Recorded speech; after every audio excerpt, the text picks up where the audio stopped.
hard drives, stuff full of crap I'm going to look at. Greg, we're going to have to make an effort to get together here before the summer disappears. Is Craig here? Yes, sure. Okay, there he is. Sounded a tad muffled, Greg. Craig is broadcasting from a secret location. It's a tin can with a string connected to the internet. It's a style. Old school. Yeah, old school. Hey, welcome to A Bold and Distant Future. I did not come to fight flesh and blood, but spiritual wickedness in high and low places. That's my intro today. You know, sometimes I think about this show, and I wonder what this show is. And we are kind of a news program, but I kind of think we're a news therapy program, you know, because it is therapeutic being here talking about these issues. It's news and honest commentary. Yeah. That's not spun. Maybe it is spun. Hey, I'm spinning this thing as hard as I can. Yeah, baby.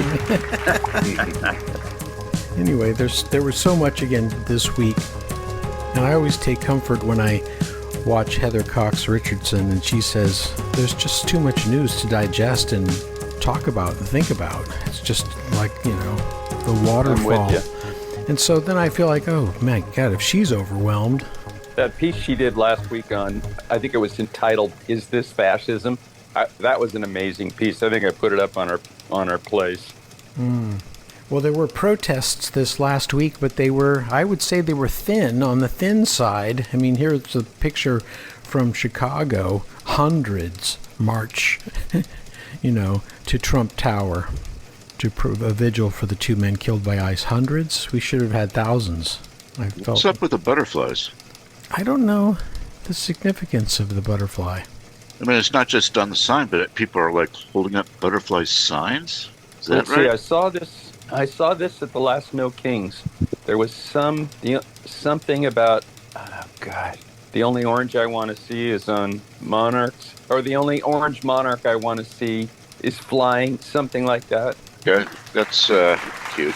Here's another one, pretty thin crowds. You know, I don't remember where I got this from, what state it was in. Are we getting to the... What's that? I was going to say that sign is actually wrong. Yes, they can. Oh, really? That sign gave me some hope. They can't kill all of us. And now you're going against that. That's debatable. I guess they can kill us all, huh? Are we getting to the point of desensitization? And so this stuff becomes the norm. And as my friend in Scotland just wrote this morning, the world does nothing anymore. And he was talking about some of the bigger things, some of the bigger issues that are happening in the Middle East as Trump barrels us down the pipeline towards World War III, which he promised not to start. And I was leaving it to somebody else. I think we are getting desensitized. I mean, stuff is happening all over the country concerning ICE, and it's bad. I mean, Trump just told the DOJ, the FBI, etc., not to investigate conflicts with ICE. Right. I mean, that happened last week, I believe, maybe the week before. That is pretty huge, though. Yeah, it's, I think the public at large can only hold this outrage for so long, and then you have to live a life, you know. What I'm waiting for, I think I mentioned this once before, is for ICE agents themselves to start coming out to the protests. People have done the work and then decide they can't do it anymore and then come out in defiance of their old job. I'm waiting for that to happen. Well, did you see the wife of ICE agent that killed, who was shot in, I'm blanking out on the state, was that Maine? She came out talking about her husband's violent temper and issues. And yeah, I think I did see that. Yeah, I was like... Well, that's who they're attracting right now. People with a level of antisocial behavior. Well, these are the coffins of the people who were killed by ICE? Yes, this is a protest in Los Angeles, and butterflies again. So this must be a theme running through that I didn't pick up on, but they made, you know, fake coffins for each of the people that have been killed by ICE, laid them out, and I don't know where this is in LA, but somewhere in Los Angeles. Well, that sure is powerful visually when you see the coffins. It reminds me in Berlin of the Holocaust memorial where specific candidacy. Wow. Landscape, yeah. Yeah, the imagery is similar to the poppies. You remember the red poppies that were put out to represent everybody that was killed where. And this is the thing, which war is it now? Well, there's information on the data center protests that are happening that seem look at the crowd of people who gathered here. They're much younger demographic than I see at the protests I go to. I think this is an issue that has captured younger people. It's an interesting thing to think about because these, old farts, I'm not going to name names, but could include some of the people on this program, are not the ones that are going to be affected as much as young people who will be displaced. Yeah. Or maybe permanently up shit creek, I actually went into retirement partly because of this. Oh, Fairly certain that the career path I was pursuing is likely to become heavily automated. And AI is a perfect candidate for quality control. Mhm. Yeah. On a comforting note, though, I wish the image was still there, but I did notice the two people on the right have their balls in the head, so there's still a liberalism that needs to be appreciated. Yeah. We can barely hear you, Craig. Okay. I don't know why. And you always say such wonderful things. I'd like to have it I a think you little just scared him off. higher quality. He's like, I'm out of here. Fuck you, I'm out of here. Sorry, Craig. Maybe he's just looking for a better connection by coming back in. Yeah. Can Well- isn't working out. This happened in Maine. Is it Maine? Yeah. Yeah. The replacement for Graham Plattner, Troy Jackson, has been announced. A logger. Yeah, and we'll see if he can. I'm a lumberjack and I'm okay. I work all night and I sleep all day. I cut down trees. I eat my lunch. I like go to the lavatory. Oh yeah. On Wednesdays, I go shopping and have buttered scones for a tea. Everybody. I'm a lumberjack. Okay, never mind. Copyright. Oh, sorry. But can this guy beat Susan Collins? I hope he does. I don't think Susan Collins is that enamored by the people of Maine anymore. I think she's fucked up too many times. Oops. You'll have to delete that. I'm leaving that Well, one in. she Eddie. is very concerned. Yeah. Oh, that's much better, Craig. Yeah, thank you. I was trying to just use my headphone, but I guess that was my microphone as well. But Susan Collins is always that deciding vote, It seems like one of those few Republicans who sort of controls what happens. And isn't Maine a pretty democratic, a pretty blue state? I thought it was. Yeah, so I don't know why she's there, but I guess they like her somehow. Maine is a strange place. And I think it's pretty Not if rad, you're- to be honest. I was going to say, not if you're a lobster lover. Yeah, I've Ever looked known. at a lobster? They're pretty strange in and of themselves. They're actually quite, depending, I don't know what the ones in the U.S. look like, but some of the ones we used to see in Asia are absolutely stunning. They have such beautiful colors on them. Don't they call themselves maniacs in Maine? I mean, and they're proud of it. They're, I would say. Well, I understand Maine was settled by the berserkers. I have no idea. They're kind of rugged individualists that want their little piece of land out in the middle of nowhere where no one can bother them, sort of. Isn't there a large French-speaking population that ultimately got moved to Louisiana, that part of the country? Mm-hmm. Yeah. What were they called? They had a name. Acadians. Thank you. Yeah. Yeah.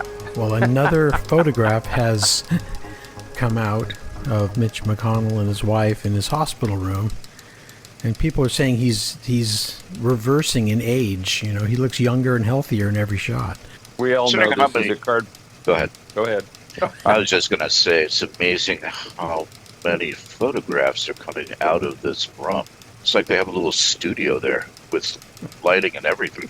Look at that.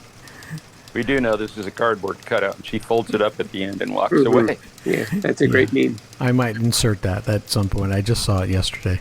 Well, here's Mitch McConnell's staff that if he's not really alive or, functioning, these are the people that should be held responsible for this charade, you know. And their email addresses are on there, so I invite all of our listeners to email this group of people and ask them what the heck is going on. You know, Bashar is calling for McConnell to make some kind of public statement or resign. Proof of life, yeah. Yeah, here he is. Oh, yeah. There you go. And the governor is a Democrat in Kentucky. Shocking. Maybe not. Huh. Well, having been in the area, Mitch McConnell's probably a Democrat in Kentucky. Yeah. But you know, the whole issue boils down to hanging on to that extra vote, even if he's not there to vote. Right. And the Republicans don't want to give that up. So, you know, if he is not capable, they're not going to say it. Certainly not before November. Well, if they're not saying it about Trump, they're certainly not going to say it about McConnell. Good point. That is, I'm telling you, that is definitely spot on. Yeah. We have a gerontocracy, and we're trying to hide it from ourselves. A white gerontocracy. Old white. Yeah, what is the average age of a senator? That would That's be a damn good question. Interesting graph to look at. Well, I hate to say it, but what's the average age of the four of us? Oh, there you go. I'm 29. Well, this happened at the UN. U.S. diplomats walked out on this French fellow who was, I think, putting forth a vote, but also criticizing U.S. human rights issues, and they walked out. So there's a vote coming up that really is interesting to look at too, but it sort of signals the international dislike and disfavor of the Trump administration, you know. And within the UN, our country in the UN is siding with a lot of horrible people, you know. Well, it's interesting that the accusation we have is they're condescending as opposed to wrong. Yeah. Well, here's the vote that went out on this thing called Item 115, and I did a little bit of research on it. I think it has to do with the nomination of this fellow to this kind of Human Rights Watch group. And look at the voting. There were 10 against, and the 10 that were against included North Korea, Nicaragua, Mali, Russia, and the United States of America. Argentina's in there too. That's not unimportant. Burkina Faso, I don't know their politics. Argentina. Didn't Trump give Argentina like $40 billion? Yes. What the heck was that for? I don't know the leader, but... He's an anarcho-capitalist. I don't remember his name, but yeah, he's pretty explicitly in that camp. So he would vote with Trump no matter what.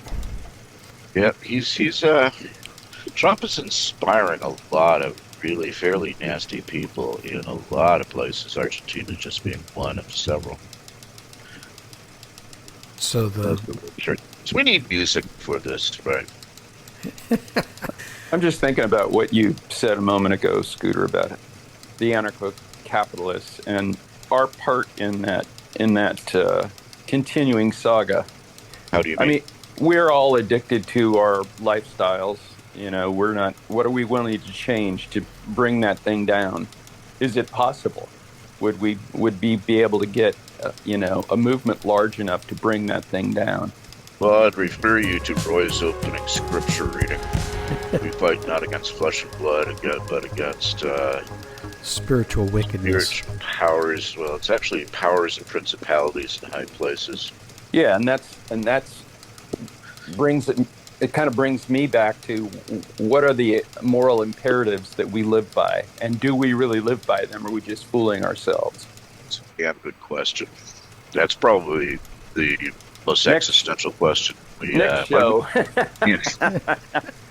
Get that in there, Roy. Well, just tell me, and I'll give you a couple of minutes. You can talk about it anytime. I don't have anything more to say rather than the question. It's just like I question, just as I said, our own addiction to the comforts of life and how that supports what's going on.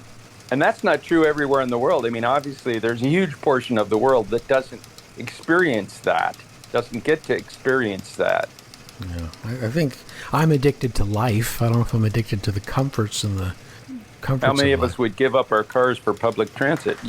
I am. Depends. I Kind of would. depends on I where. have. Depends on where you live. It was super easy to do in London, but where I'm at now, a bus comes every 2 hours. There's bikes. I could do bikes. I took a bus up to your house once Oh, with my typewriter. cool. Did you type on the bus? No, they wouldn't let me. That'd be interesting. Well, Trump spoke at Lindsey Graham's funeral, and it's not really worth watching, but he did, try to give Lindsey Graham some compliments, but at the same time he said, he was very well liked, and he said, well, you know what, he wasn't that well liked. And he talked a little bit about their differences in the 2016 election and how he gave out Lindsey Graham's phone number. It was not a very classy eulogy. It was... I saw an article about Morning Joe talking about this very thing, and it was not complimentary to our beloved leader. And he was falling asleep in the... Yeah, had numerous little video clips of him going down for the count. I didn't know that Trump was addicted to Adderall. Did you know that? He used to snort Adderall during the making of The Apprentice. This is what I heard, so it's hearsay, I guess, technically, but I think some of the people that were involved in the making of The Apprentice have come out with that. That's basically speed. Yeah, just pure amphetamine. And probably cocaine. I think he probably was a cocaine. Oh, totally. I mean, he's our first real cocaine president. Right. Well, he's done this. Our cokehead president has invents the corporate pardon. So now you can pardon people, but you can pardon corporations? Whoa, that's a turn. But corporations are people, isn't that what the... Well, they're treated that way legally, but, I'm just waiting for them to get the vote. Wow. This is an amazing YouTube video. I recommend you watch it, and I know Eddie recommended this last week, and I sat down and watched it, and it's half an hour long, and it's great. He just lays it all out. I mean, anyone who's doubting that this is the most corrupt presidency ever, well, have them watch this for 30 minutes. It pretty much spells it out. That first 100 days video that I put up on our thing a couple of weeks ago was it's staggering to consider that none of what he's doing is really getting airtime anywhere. Nobody's picking up on it, which just is mind-blowing. And this is our tax dollars working to enrich his pocket. It's just crazy. Well, they already got our tax dollars. They really want our attention, too. I mean, I think most people at this point are fundamentally sick of Donald Trump. Yeah. Most people. Yeah. He's always at 30%. But, yeah. I saw 33 this week, but, that's still... So Senator Murphy had these signs behind him, and they were hard to see, but I did some deep research, and I found pretty clean copies of them. So for the next few minutes, you'll see them here. We don't have to read them, but I wanted to have them archived in a place that people could pause and read them if they wanted to. But it's 3 slides of points of corruption in the last 500 days. Pretty interesting. It'd be interesting to have a dollar figure attached to every one of those things. Good point. That would be a good point. That would be a good idea. Doesn't he look like mafioso in that picture? Yeah. That's a good project, Eddie. Please do that. But here they are. I think is there one more? Yep.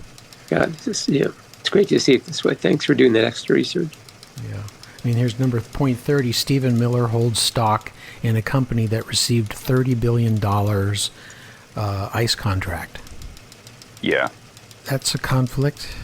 It's just... Let's not even get started on what has been funneled to Musk for whatever reason. The whole Starlink thing and SpaceX and whatever, man. It's just the government is funneling money into his company's hand over fist, and SpaceX is without it would probably tank. Oh, totally. Do you remember this one, April 7th, 0.44, that people were trading on the oil futures before the bombing of Iran? There you go. There was a spike. There was some graph somewhere I saw that trading jumped up before the bombing. So there were insiders that knew this is going to happen. let's, make our move now. And they, gain millions of dollars, billions, who knows? So we have a kleptocracy. We knew that, though, and we knew that was what was going to happen simply because everybody knew who Trump was. Yet we allowed him to become president. Yeah.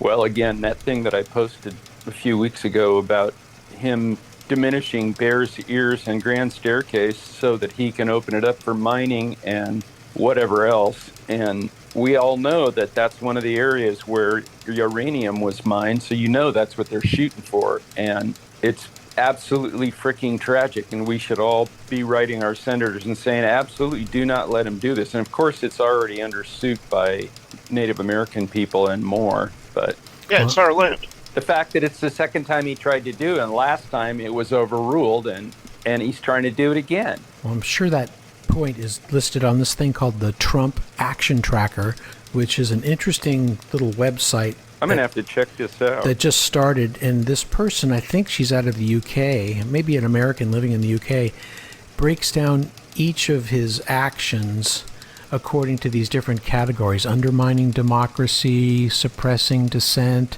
nationalism, and so on, and then catalogs them within those areas.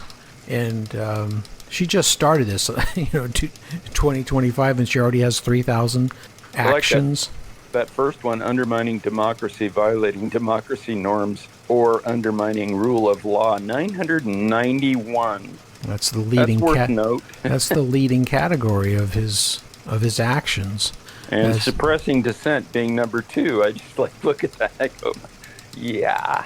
Very fact-based, and I think she's a professor living in the UK. I'm not sure if she's American or British, but worth looking at. Finally, a good use of AI for all of us. Yeah. I don't think she's using AI to put this together. I think she's putting it together with her own sweat, And maybe she has a group of people with her. Attacking education. I can't read them clearly. What is that last one? Hollowing State?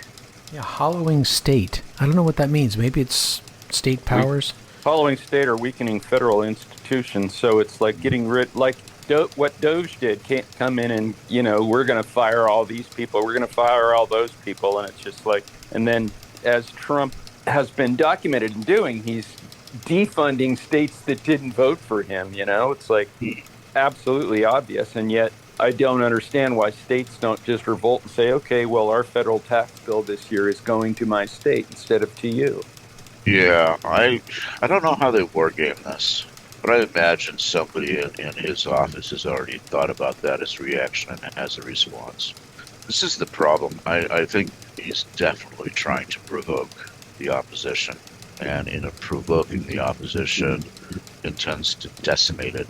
Personally, I'm ready to campaign strongly for Cascadia. I'm sorry, Scooter. But why be sorry? I think that secession is not a bad idea. So you might move back to the West Coast, is that what you're saying? I'm in Minnesota. We have our own little state. That's true. You do. Yeah. This image came from a YouTube page or Facebook page, I think, that spoofs MAGA. So this is a spoof, but it's just so telling that, putting Jesus in a military uniform. He has a beard. He's not supposed to have a beard. Hegseth says. He's white. Oh, that's right. That breaks the Department of War policy, doesn't it? I don't think Hegseth would have to worry about him being a fatty or testosterone levels with all that fur. And he's wearing a cross. Is that a recognized religion still in the Army? And they got away with all of the other really interesting sounding ones. Wouldn't his full name on that tag be Jesus of Nazareth? Just checking. Yeah, I don't think that was his name. Yeshua ben Joseph. It's just the confluence of military war aggression and Jesus. It's sickening to me. Oh, I didn't put anything in the show about Fauci, which I think, Scooter, you were mentioning. Maybe we should talk about Fauci. I haven't really been following the Senate hearings with Fauci. All I know is they had his lawyer removed from the room. That's all I know. He took the fifth 105 times, basically telling Rand Paul up yours, because he's done this I can't remember the number of times he's been in front of the Senate talking about this stuff already. And the fact that Rand Paul's going to bring him back in and try to prosecute him, I'm just shaking my head going, are you out of your frickin' mind? And he did say that Rand Paul was crazy in so many words. I can't remember the exact term, but it was good. And I'm thinking, yes, he is. He's absolutely nuts. And again, let's come back to how do we waste taxpayer dollars and tie up numerous government officials overseeing this stupid thing. But it's also, as part of that Trump action tracker pointed out, one of their points is to discredit science and scientific thinking. And that's part of it, too. And I think they feel like MAGA feels like they win when they discredit science and they have an attack, like on a Fauci attack videos, you know, of some senator going after Fauci. He's pleading the fifth, and then it makes them look strong, like he's got something to hide, and it's about swaying public opinion. Well, the last time there was a big commotion about people taking the fifth was during the House on Un-American Activities Committee, where they pull in people and they people would basically, you know, name names, and they would say, I take the fifth, and that became like a real thing, a real criticism of the supposed communists that were appearing before the committee. So there's that kind of reminiscent of that for anybody in the Republican Party who has long-term memories. Right. If you're talking about long-term memory, you have to talk about the number of times Trump took the fifth when he was in court for his indiscretions, shall we say. Was that in depositions? That's interesting. I mean, or just actually when he was in court? I mean, it would be great if there were video of Trump saying, I plead the fifth. Yeah, I don't know if they were open. Right. So I don't know if there would be videos. Well, I mean, Fauci basically called it for what it was, as kangaroo court. They were obviously engaged in a witch hunt. He said as much, apparently. I didn't hear it or read it, but apparently he said something along those lines in his opening statements, named Rand Paul as the principal person responsible for what is essentially witch hunt. Yeah, he said that Rand Paul has been obsessed with this and basically said that he was crazy. I need to go look at the opening statements, Fauci's opening statement. That would be worth watching. Just that alone, the rest of it, I could care less. It's pretty succinct, I will say that. You know, he doesn't waste words. He just gets right down to it. I'll take a look at it. Hey, well, this has been an enlightening show, and I think this therapy session is now drawing to a close. I thank you all for being here. We'll look forward to seeing you again, and I look forward to the next upcoming Bright and Darkenment installment that we're going to run out today. That's going to be great. Well, we hope it's going to be great. I'm sure it will be. Thank you for You guys being going to be around for that? Indeed. Yes. Yeah, Where sure. else would I go on a beautiful Thursday morning? All right. You Take care, put it everyone. like that. Take care, everyone. We'll see you soon. All right. Thank you. Bye.